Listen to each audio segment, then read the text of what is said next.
Astrologer Kapil Mishra में आपका बहुत बहुत स्वागत है। मित्रों, मेष वृष लव राशि फल 2022 फरवरी और मार्च का महीना आप लोगों के लिए कैसा रहने वाला है।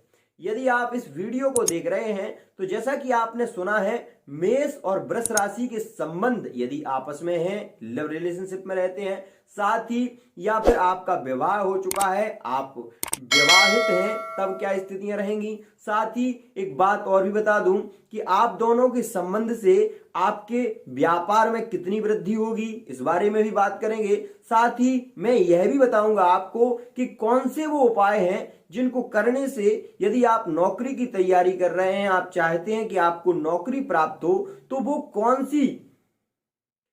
सी नौकरी आपको मिल सकती है, यह फरवरी और मार्च के महीने में।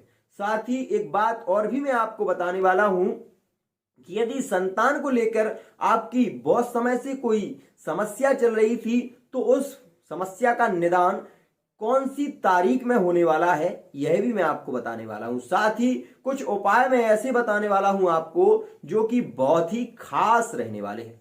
यदि आप इस वीडियो को देख रहे हैं और आपके पति या आपकी पत्नी की मेष राशि है या आपकी वृष राशि है, तो यह वीडियो आपके लिए बहुत ही खास रहने वाला है। मित्रों, जैसा कि आप जानते हैं कि यह जो राशिफल है, यह राशिफल चंद्र राशि के आधार पर भी होता है, परंतु हमारा जो राशिफल है वो सूर्य सिद्धांत के अनुसार होता है।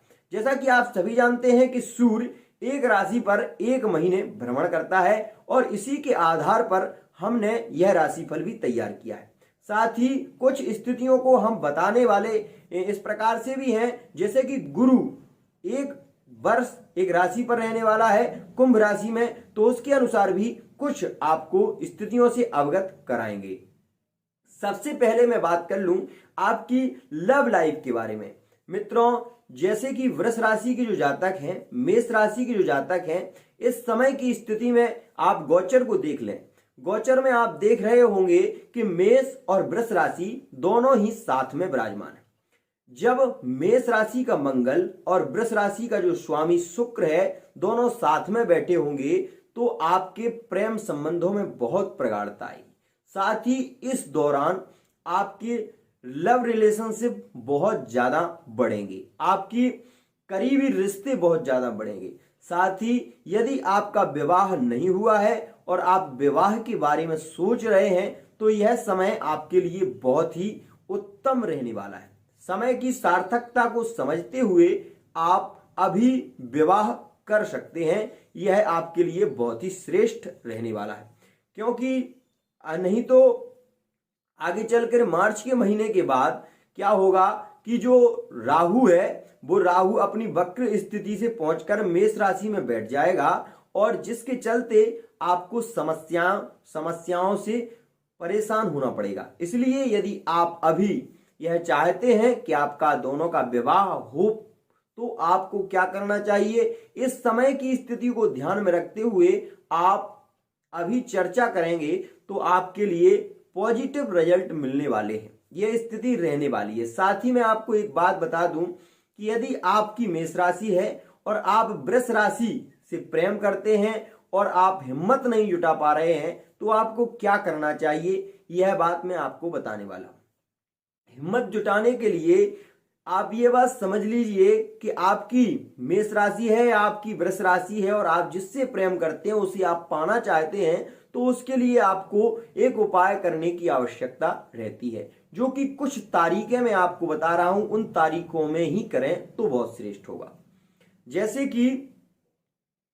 1 तारीख, 10 तारीख और 19 तारीख और 20 तारीख और 28 तारीख, इन तारीखों में यदि आप लौंग के साथ में थोड़ा सा चंदन, लाल चंदन रखकर और एक सुपारी उसमें रखें, भोजपत्र में रखकर और उसको लाल कपड़े में बांधकर एक गड्ढे में गाड़ दें, जिससे बहुत ही शीघ्रता से आपके प्रेम संबंधों में प्रगाढ़ता आएगी और आपका विवाह हो जाएगा। अब मैं बात कर लूं लव रिलेशनशिप के बारे में। यदि आप लव रिलेशनशिप में रहते हैं और आप चाहते हैं कि आप बहुत ही शीघ्रता से अपने वैवाहिक जीवन में समृद्धि को प्राप्त करें, तो उसके लिए आपको क्या चाहिए? उसके लिए आप ये जान लीजिए कि फरवरी के महीने में और मार्च पाप मोचनी एकादशी भी आने वाली है। और इसी के साथ साथ मैं आपको एक बात और भी बताने वाला हूं कि महाशिवरात्रि का महापर्व आने वाला है, तो वह भी आपके लिए बहुत ही श्रेष्ठ होगा। शमी पत्र आप प्रतिदिन यदि हो सके तो बहुत अच्छा है, अगर नहीं हो सकता, आपकी मेष राशि है या आपकी वृष राशि है, तो आप शमी पत्र को ले जाकर भगवान भोलेनाथ पर चढ़ाइए। अमंगलानाम च शमनी शमनी दुष्कृतस्य च दुस्वप्न नाशिनीम धन्यम शमी पत्रम शुभामतिम। भगवान भोलेनाथ का स्वयं का वैदिक श्लोकों में वचन है कि यदि कोई व्यक्ति शमी पत्र को चढ़ाता है अपनी कामनाओं से, तो उसकी कामनाओं की पूर्ति अवश्य ही होती है। साथ ही एक बात मैं आपको और भी बताऊं कि यदि आप दोनों मेष राशि और वृष राशि के हैं और आप सरकारी जॉब की तैयारी कर रहे हैं, आप चाहते हैं कि आपको सरकारी जॉब मिल सके, तो राशि के अनुसार यदि मैं बताऊं, मेष राशि के जातकों के लिए यह सरकारी जॉब की तैयारी कर रहे हैं, तो उनके लिए वो कौन सा महीना श्रेष्ठ है? तो देखिए मित्रों, जैसे कि आप ये जानते ही हैं कि फाल्गुन का ये महीना चल रहा है, पूर्वा फाल्गुन नक्षत्र से इसका प्रारंभ हुआ है। साथ ही गोचर में भी आप देख रहे हैं मंगल शुक्र की युति चल रही। मंगल शुक्र की युति के आधार पर मैं आपको बता दूं कि आपको चाहिए कि आप गुड़हल के 7 फूल हनुमान जी को अर्पित करें, साथ ही 5 परिक्रमा लगाएं और लड्डू का प्रसाद लगाना ना भूलें। मंगलवार के दिन ये आप करें। आपको बजरंग बाण का पाठ करना है। यदि आप बजरंग बाण नहीं पढ़ सकते, आपने कभी पढ़ा नहीं है, तो आप यह भी कर सकते हैं कि हनुमान जी के मंदिर में जाकर आप अपने जो गुड़हल के फूल हैं उनको चढ़ाएं, परिक्रमा 5 लगाएं और परिक्रमा लगाने के बाद जिस दिन आपको जाना है पेपर के लिए या फिर आप जिस नौकरी की तैयारी कर रहे हैं, इन दोनों ही महीनों में शिक्षक की नौकरी आपको प्राप्त हो सकती है। साथ ही मार्च के महीने में कौन सी तारीख में आप आर्मी, पुलिस इत्यादि में जाने के यदि इच्छुक हैं, तो आपको चाहिए कि 9 तारीख में, 17 तारीख में और 23 तारीख में ये योग रहेंगे कि आप इन योगों में ही आपकी नौकरी लग सकती है और नौकरी लगेगी भी। यदि आप वृष राशि के हैं तो आपको क्या करना चाहिए? वृष राशि का स्वामी होता है शुक्र, और शुक्र मतलब श्वेत, शुक्र की श्वेत स्थिति होती है। वृष राशि का मतलब होता है, जो वृष मतलब होता है बैल। भगवान नंदी के कान में आप अपने शब्दों को कहें और भगवान नंदी को अकौआ की फूल की माला अर्पित करें। ये बात ध्यान दें, सोमवार आप अकौआ के फूलों की माला अवश्य ही नंदी को चढ़ाएं और साथ ही भगवान भोलेनाथ को बेलपत्र अर्पित करें।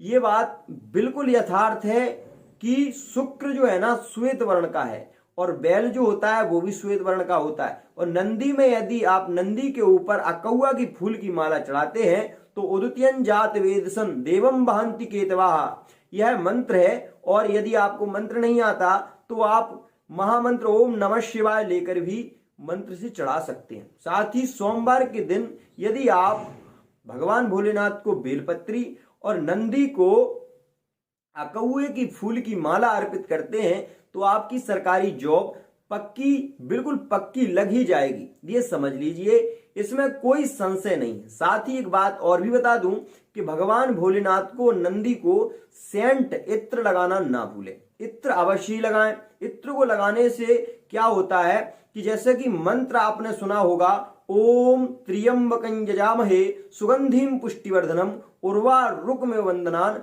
मृत्युर्मुक्षीयमामृतात्। इसमें एक शब्द आता है सुगंधिम पुष्टिवर्धनम। भगवान कहते हैं जो सुगंध को लेकर और आपकी कामनाओं को पूर्ण करने वाले हैं, तो आप उनके लिए अगर इत्र अर्पित करते हैं तो वो आपकी सरकारी नौकरी के योग बहुत ही शीघ्रता से बनेंगे। ये बात भी ध्यान रखिए। अब हम बात कर लें व्यापार के बारे में। यदि आपकी मेष राशि या वृष राशि है, आपके आपस में संबंध बहुत ही प्रगाढ़ है, साथ ही आप चाहते हैं कि आपका व्यापार भी आगे बढ़े, परंतु किसी कारणवश वह नहीं बढ़ रहा, तो आपको क्या करना चाहिए? एक बात हमेशा ध्यान रखिए कि यदि आप नौकरी की तलाश में हैं तब तो ये कर सकते हैं, और यदि आप व्यापार कर रहे हैं, आपकी दुकान है, तो मंगलवार के दिन कभी भी किसी व्यक्ति को, आप ये बात ध्यान रखें कि कभी किसी व्यक्ति को कर्ज ना दें। साथ ही बुधवार के दिन आप ये भी बात ध्यान रखें कि किसी से बहुत ज्यादा कर्ज लेने की भी आवश्यकता नहीं है, ये भी बात ध्यान रखें। साथ ही किसी को अनायास ही आप ऐसा मत करें कि किसी व्यक्ति को जो सरल हृदय का है उसे आप प्रताड़ित मत करिए। एक बात और हमेशा ध्यान रखिए, यदि आपकी मेष राशि है तो बंदरों को कभी भी मत मारिए, साथ ही कुत्तों को भी कभी मारने की आवश्यकता नहीं है, ये ध्यान रखें। ये बात बहुत विशेष होती है, जब भी हम किसी व्यक्ति को प्रताड़ित करते हैं तो उसका दोष हमारी कुंडली के आधार पर हमारे जीवन पर बहुत ज्यादा पड़ता है। यदि आप किसी को कुछ दे नहीं सकते तो उसे दुख भी मत दीजिए, ये बात हमेशा ध्यान रखिए। दूसरी बात मैं आपको बता दूं कि आप व्यापार कर रहे हैं तो व्यापार में आपको सफलता के लिए चाहिए कि आप एक नींबू और उसको 4 तरीके से उसको काट के उसके 4 कली करें, उसमें सिंदूर लगा दें, और सिंदूर लगाने के बाद आप उसको बंद कर दें, उसमें लाल धागे से उसको बंद कर दें और उसमें 4 लौंगे लगा दें।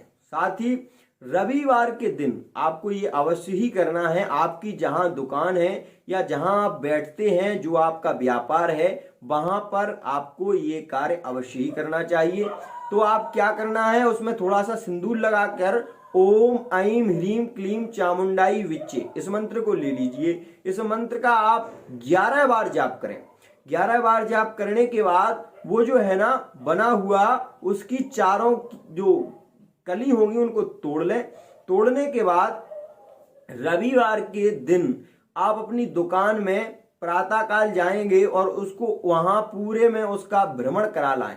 साथ ही पूरी दुकान में भ्रमण कराने के बाद आप उसको जब रात्रि में आप दुकान बंद करके जब जाने लगे तो उसको बाहर ही रख दीजिए, दुकान के जस्ट बाहर रख दीजिए, या फिर जाते समय आप किसी ऐसी जगह उसको फेंक दीजिए जहां पर कोई देखता ना हो, जहां किसी की दृष्टि ना पड़े। साथ ही हाथ पैर धो के अपने घर में जाइए। आपके जो बाधाएं हैं उनका दोष नष्ट हो जाएगा, साथ ही आपके व्यापार में बहुत शीघ्रता से वृद्धि भी होगी। एक बात और भी ध्यान रखें कि यदि आपके स्वास्थ्य में बहुत ज्यादा समस्या आ रही है, क्योंकि वृष राशि और मेष राशि का इस समय बहुत हिसाब किताब ऐसा चल रहा है कि वृष राशि में राहु विराजमान है, जिसके कारण कमर से संबंधित दर्द रहता है। और दूसरी स्थिति यह भी होती है कि राहु की वृष राशि में होने से परिवार में झगड़े इत्यादि भी बढ़ते हैं। परंतु मेष राशि वृष राशि में प्रेम की स्थितियां क्यों हो रही हैं? क्योंकि वो शुक्र के साथ में युत होकर बैठा हुआ। मित्रों, एक बात हमेशा ध्यान रखिए कि कभी भी संकट में घबराने की जरूरत नहीं है। जब व्यक्ति संकट में घबराता है तो उसे बहुत समस्याएं खुद से होने लगती हैं। तो हमेशा ध्यान रखिए, और आपके वैवाहिक जीवन में सफलता हमेशा रहेगी, ये बात ध्यान रखिए, क्योंकि वृष राशि का मेष राशि के साथ में संबंध श्रेष्ठ ही माना जाता है। लेकिन एक स्थिति में कभी कभी ऐसी स्थिति होती है कि यदि मंगल का दोष लगा हुआ है तो बहुत स्थिति बिगड़ जाती है। उसके लिए आप अपनी कुंडली का विश्लेषण करा सकते हैं, हमारे नंबरों पर संपर्क कर सकते हैं। साथ ही आप अपनी कुंडली का विश्लेषण अवश्य ही कराएं। मित्रों, एक बात में जैसे कि मैंने आपको बताया था कि वीडियो के लास्ट में कुछ उपाय आपको बताऊंगा। यदि आपके घर में धन की वृद्धि नहीं हो रही है, आप बहुत प्रयत्न कर रहे हैं, आपके रोग इत्यादि में पैसा जा रहा है, तो आपको क्या करना चाहिए? एक बात हमेशा ध्यान रखिए कि आप अपने घर में कभी भी रात्रि में जूठे बर्तन नहीं रखना चाहिए, उनको तुरंत मांज कर रखिए रात्रि में। दूसरी बात, रात्रि में यह भी नहीं है कि कंघे से बाल को नहीं नोचना चाहिए। रात्रि में नमक को खुला नहीं छोड़ना चाहिए। लेटरिन और बाथरूम में खड़ा हुआ नमक अवश्य ही रख दें, जिससे कि नेगेटिव एनर्जी आपके घर में ना आ सके। दूसरी बात ये भी ध्यान रखें कि रविवार के दिन आप अपने घर में थोड़ी सी कंडी के ऊपर गूगर, लोबान और कपूर को जलाकर अपने गृह में, अपने घर में पूरे में उसकी ध्वनि दें, जिससे कि आपके घर में नेगेटिव एनर्जी नहीं आएगी। आप बहुत ही स्वस्थ रहेंगे, मस्त रहेंगे और व्यस्त रहेंगे। आज के लिए इतना ही। इसी के साथ वाणी को विराम। जय जय श्री राधेश्याम।